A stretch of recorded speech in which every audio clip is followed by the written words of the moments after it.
I'll provide the trees, and you bring a baggie or baggies full of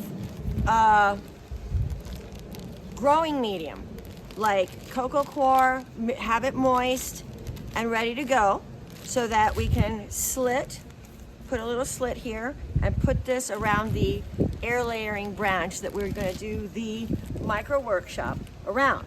And we're going to see how many trees, okay, we're going to make a game of it. We're going to see how many trees we can create from this micro workshop, and you can come back after 6 weeks, 6 to 7 weeks, to pick up your tree. Or if you decide that you just want to learn how to do it and would like to have, number one, either someone in this neighborhood foster your tree for you. So once you make the tree, we're going to plant it in a place where you would have access to the fruit and everything else, or permission from the homeowner to come and visit your tree.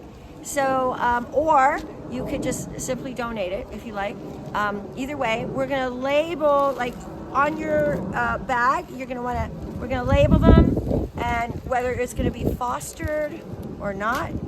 And let's see how many trees we can create with this air layering little game that we're, like a little micro workshop. Here's another thing that you can use for the actual container that I used very, very successfully to, actually I did that much more successfully than with any of the other containers I had. And I don't have any plastic takeout containers now, but we're going to be air layering this Cadota Fig.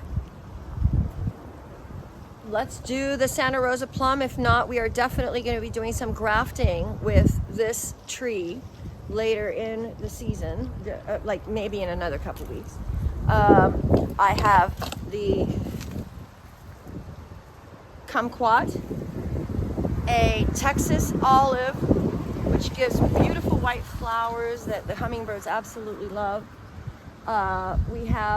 There's a guava, there's pomelo, lemon, Meyer lemon, limes, orange, sweet lime, and lots of pomegranate. We want to do a lot of pomegranate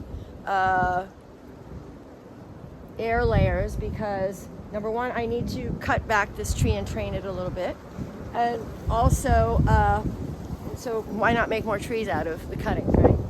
And we have right through here, we have, this is my wall of thorns, right? The jujube, look at these thorns, yeah. I've got an air layer there that I need to go check on and see how that did through the winter. And I have the lemons and the orange in the back, as well as a very large moringa that could stand to take some pruning and training.